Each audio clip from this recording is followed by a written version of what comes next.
जय श्री महाकाल।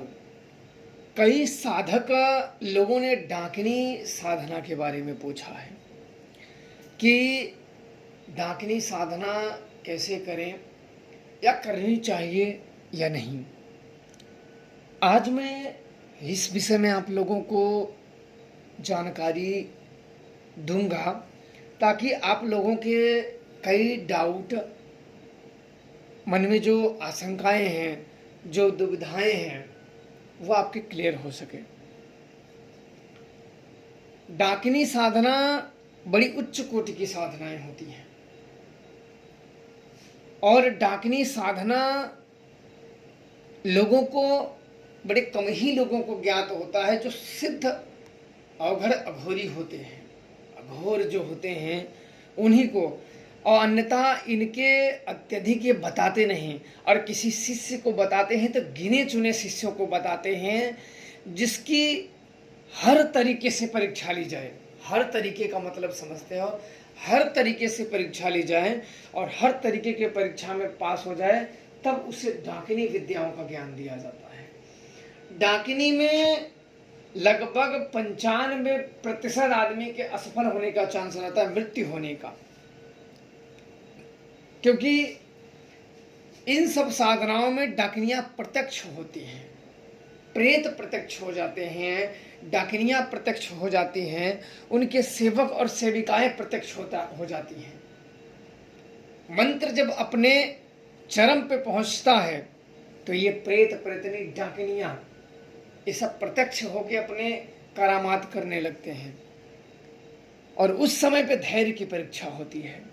लालची साधक हो तो एक प्रेतनी को ही डाकिनी समझ के उसको पूजेगा और उस गलती के कारण उस डाकिनियों का कोप का भाजन भरेगा और उसकी मार जब पड़ती है तो फिर उसके कृपा के अलावा तुम्हें कोई नहीं बचा सकता। और इन सब साधनाओं में जिसके ऊपर शमशान काली की, अन्य कोई काली की नहीं, शमशान काली की और भैरव की कृपा होनी चाहिए, इस दो शक्तियों की फुल कृपा होनी चाहिए, तब आप इन साधनाओं में आगे बढ़ सकते हो। अन्यथा मृत्यु निश्चित है। मैं जब कर रहा था यमरूड़ा डाकिनी की साधना, यमरूड़ा डाकिनी की साधना करने के बाद साधक प्रेत भूत विजयी और प्रेत विजयी हो जाता है। कोई भी भूत, कोई भी प्रेत उसका एक बाल भी नहीं बांका कर सकते हैं, कुछ भी चला दो। क्योंकि ये डाकिनियां, अगर डाकिनियों को छोड़ दो तो उसका वंश तक नाश कर देती है। कुछ भी कर लो, क्योंकि ये डाकिनियां शमशानी शक्ति बड़ी विकट होती हैं, बड़ी क्रूर होती हैं। इसलिए कितनी भी विपरीत स्थिति बन जाए, जल्दी मैं डाकिनियों का प्रयोग नहीं करता। मैंने जितनी बार की है अपने निजी स्वार्थ के लिए, मैंने कभी यमरूड़ा डाकिनी का जल्दी प्रयोग नहीं किया है। लोक कल्याण के लिए, दूसरों की रक्षा करने के लिए ही मैंने डाकिनी का प्रयोग किया है। और मैं धन्यवाद सदैव माता शमशान काली का कि जो इनको समझ पाया उनके लिए ज्ञान सुलभ है, और जो इन्हें नहीं समझ पाया वो दुर्बुद्धि सदैव भटकता रहता है और माया मोह में सदैव फंस जाता है, और इस मोह के जाल में ऐसा फंसता है कि वो निकल ही नहीं पाता। क्योंकि हर किसी को शमशान काली का ज्ञान भी नहीं रहता है, ऊपर ऊपर का बस सुना सुनाया अधिकतर ज्ञान रहता है। अंदरूनी जो भीतरी, क्योंकि ये बड़े गूढ़ रहस्य ज्ञान होते हैं। शमशान काली एक बड़ी गूढ़ रहस्य ज्ञान की शक्ति है। जिन्होंने इनके गूढ़ रहस्यों को जान लिया, वो समझ गया कि जीते जी और मृत्यु बाद क्या और कौन सी शक्तियां लागू पड़ती हैं। फिर उसे कहीं भटकने की जरूरत नहीं है। और जिसने नहीं जाना वो इस संसार में अलग अलग माध्यम द्वारा, अलग अलग मार्ग द्वारा वो भटकता रहता है। और हर किसी को शमशान काली का ज्ञान भी नहीं दिया जाता। सदैव सुपात्रों को कुपात्रों को कभी, क्योंकि कुपात्र इनके कृपा के पात्र कभी नहीं बनते हैं, इसलिए इनके कृपा के पात्र सदैव सुपात्र ही साधक कृपा के पात्र बनते हैं। जैसे कहते हैं कि कोई व्यक्ति के अगर किस्मत में जल ना हो तो समुद्र के पास भी रह के वो प्यासा हो जाएगा। उसी प्रकार से अगर मन में श्रद्धा नहीं है और उन गूढ़ रहस्यों को नहीं जाना तो आप उनकी पूजा करते हुए भी उनके गूढ़ रहस्य को नहीं जान सकते हो, सदैव उनकी कृपा से वंचित रहोगे। जैसे होता है कि साधक के अंदर सातों चक्र तो निहित रहते हैं पर उसके गूढ़ रहस्यों का ज्ञान नहीं है, उसको जगाने का ज्ञान नहीं है, इसलिए वो सदैव अज्ञानी की तरह ठगा जाता है, लुटा जाता है, किसी को लूट रहा है, किसी को क्या कर रहा है। उसके भीतर ज्ञान का भंडार है, हमें बाहर खोजने की जरूरत नहीं है, हमारे भीतर समस्त ज्ञान निहित है, बस आवश्यकता है तो अपने भीतर झांकने की। और डाकिनी साधना चक्रों की शक्ति होती है, बड़ी भयंकर शक्ति होती है। अगर इनका प्रयोग कर दिया जाए तो एक तो छोड़ो, ये सामूहिक नरसंहार को अंजाम दे देती हैं। डाकिनियां बड़ी प्रबल तामसिक और उग्र शक्ति होती हैं, इनके रूप भी बड़े भयानक होते हैं। बिल्कुल जब ये प्रकट होती हैं तो निर्वस्त्र प्रकट होती हैं। यमरूड़ा जब प्रकट हुई थी तो बिल्कुल निर्वस्त्र और रक्त रंजित सिंहासन पे बिल्कुल प्रकट हुई थी, और जब साधक के समक्ष ही आती है तो सिंहासन सहित आती है। शून्य में से ये सब शक्तियां प्रकट होती हैं। कुछ ही मैं बताऊंगा, ये शून्य में से कोई जब एक उजाला धीरे धीरे धीरे धीरे वो बहुत विशाल हो जाएगा, और उसी में पर इसके शब्द बड़े कर्कश भरे होते हैं, बड़े उग्र होते हैं और बहुत ही कर्कश भरे शब्द होते हैं इन डाकिनियों का। सिद्ध हो कुछ भी आदमी कर सकता है, पर सिद्ध होने के बाद, याद रखना मैंने सिद्ध होने के बाद कहा है। इनकी कृपा अगर प्राप्त कर लोगे तो आदमी कुछ भी कर सकता है, मारण, मोहन, वशीकरण, विदेशन, उच्चाटन, कुछ भी षट कर्मों में सारे कर्मों को वो सिद्ध कर सकता है। और वह उसी प्रकार से उस साधक की, अपने साधक की रक्षा करते हैं जैसे एक माता अपने पुत्र की रक्षा करती है। डाकिनी के रहते हुए उसका कुछ भी, कोई भी तंत्र मंत्र चला दो, उसका कुछ नहीं कर सकते हो, क्योंकि वो प्रत्यक्ष रूप में उसके सहाय होती है।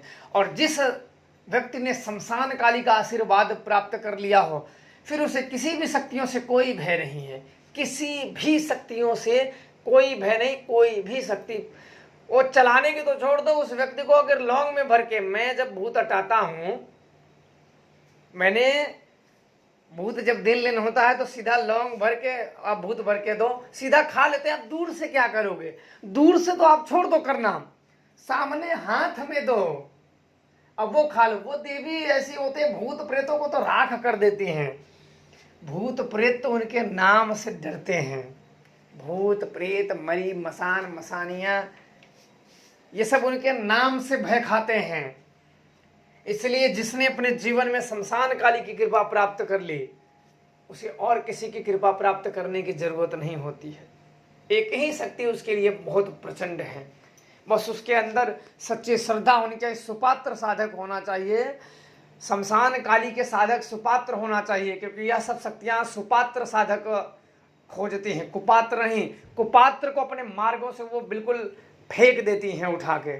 कुपात्र इनके मार्गों में कभी नहीं रुक सकता है, उनको कुपात्रों को उठा के फेंक देती हैं। और सुपात्र शमशान काली के साधकों में सदैव शक्तियों से सुशोभित रहते हैं। हाँ, ये है कि उनके नाम पे जीवन भी जीते हैं, पर उनके नाम पे सोचो कि जो उनका नाम ले रहा है तब भी उसका जीवन आनंदमय होता है, और जिसके ऊपर इनकी कृपा हो। इनकी कृपा साधना पद्धति अघोर है और बिल्कुल शमशानी है, जो कि बड़ा विभत्स पूजा होती है इनकी शमशान काली की। शमशान काली की बड़ा विभत्स पूजा होती है, जो गृहस्थ लोग नहीं कर पाते हैं। मैंने जब क्रिया बताई तो गृहस्थ लोगों में के देखते हुए ही वो क्रिया बताए, अन्यथा इनके उग्र प्रयोग बड़े ही विभत्स होते हैं, बड़े ही उग्र होते हैं। और ये भयंकर, अत्यंत ही उग्र और तामसिक शक्ति होती हैं, जिसका कोई काट नहीं है, कोई भी काट नहीं है। पर लोग कल्याण के लिए कि सब इनके कृपा के पात्र बन जाएं, इसलिए इनके विधि को इस प्रकार से दिया गया ताकि आम जन भी इनके कृपा के पात्र बन जाए। कोई भी साधक हो तो इनके कृपा के पात्र बन जाएं और माता की कृपा प्राप्त करें। अब बिना इनकी कृपा से कोई भी शमशानी शक्तियां सिद्ध नहीं होती है। काली, शमशान काली और काल भैरव, जब तक इन देवी देवताओं का खप्पर भोग नहीं दिया तब तक कुछ नहीं होता है, जब तक इनकी कृपा न हो। और इनकी कृपा गुरु आशीर्वाद से हो। गुरु वो हो जिसने स्वयं भी शमशान साधनाएं की हो, ऐसा गुरु ना हो कि जिसने खुद ही शमशान साधनाएं ना की हो। ऐसा तो वही होता है कि सूखे तालाब के पास बैठ के प्यास बुझाने की इच्छा प्रकट करना।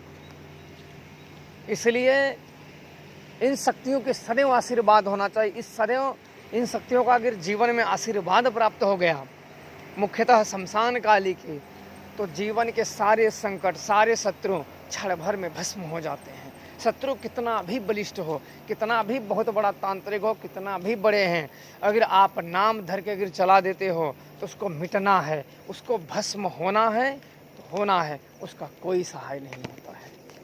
उसके मृत्यु के, उसके नर्क के अनेकों द्वार खुलते हैं और उसका सिर्फ नर्क में ही वो जाता है।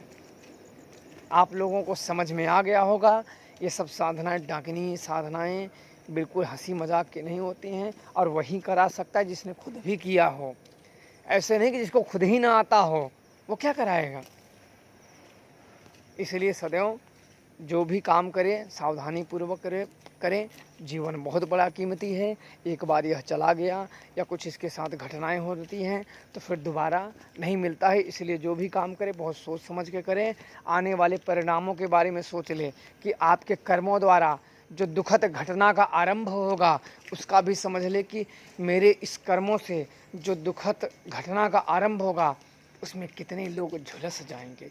कई बार क्या होता है कि इंसान जोश जोश में निर्णय तो ले लेता है, पर उसके दुष्परिणामों का सामना उसे जब करना होता है तो कई ऐसे उसके परिणाम के कारण कई ऐसे का नाश हो जाता है। उसके सिर्फ निर्णय के प्रति कई लोगों का विनाश हो जाता है। ये शक्तियाँ बहुत लोगों का विनाश कर देती हैं और अंत में कुछ नहीं बचता है, राख और धुआं सब नष्ट हो जाता है। ये सब शमशान काली शक्तियाँ प्राण हंता शक्ति है, प्राण हनन करने वाली शक्तियाँ हैं। इनके समक्ष ये तो शक्तियाँ प्रदान करने वाली हैं, साधकों को सिद्धियाँ देने वाली हैं। इनके समक्ष कोई नहीं रुक सकता है। अगर कोई इनका साधक हो, जो सच्चा साधक हो, और इनको सच्चे हृदय से अगर किसी के ऊपर प्रयोग कर ले, फिर उसका सहाय संसार में कोई नहीं हो सकता है, उसका नाश निश्चित हो जाता है। फिर अगर शमशान काली का कोई पुजारी सच्चा हो और किसी पे प्रयोग कर देता है तो शमशान काली फिर सारी शक्तियाँ बेअसर हो जाती हैं। साधक लेकिन आत्मविश्वास होना चाहिए, उस शक्ति पे आत्मविश्वास। इसलिए ऐसी शक्तियों से सदैव दूर रहना चाहिए। ऐसी शक्तियों से सदैव कभी भी अपमान नहीं करना चाहिए, कभी भी इन सब के। अन्यथा ये शक्तियाँ सदैव माता का यह रूप बिल्कुल ही जागृत है और ये सदैव लाश का ही हवन स्वीकार करती हैं। इसलिए आप लोगों को समझ में आ गया होगा। ये शक्तियाँ अत्यंत ही उग्र और अत्यंत ही भयंकर हैं। सच्चे साधकों के लिए सौम्य रूप धारण कर लेती हैं और दुष्टों के लिए अति भयंकर रूप धारण कर लेती हैं। और एक चीज़ और है कि इनकी उपासना करने के बाद भूत प्रेत तंत्र मंत्र ओझाई टोना मोना शक्ति प्रयोग इन पे असर नहीं करते हैं। कुछ भी कर लो, अपितु उसका ही कुछ समय के बाद विनाश होना निश्चित हो जाता है।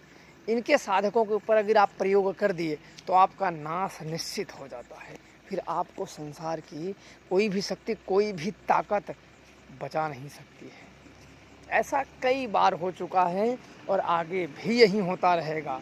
इसमें कोई भी असत्यता नहीं है। जिसने शमशान काली के साधकों पे कभी भी कोई भी वो सच्चा साधक प्रयोग कर दिया, उसका नाश निश्चित है। और आज अधिकतर लोग इनके नाम पे ज़्यादातर पाखंड ही करते रहते हैं बेचारे, जीवन यापन करने के लिए। पाखंडियों से और दुर्गुण लोगों से सदैव सावधान रहे और माता की सेवा करके बाकी सच्चा समर्पण भक्ति वो मैंने ज्ञान दे दिया है, उस हिसाब से करें, सेवा करेंगे अवश्य प्रसन्न हो जाएंगे। माता को प्रसन्न करने के लिए किसी पाखंडी किसी तीसरे की ज़रूरत नहीं होती है।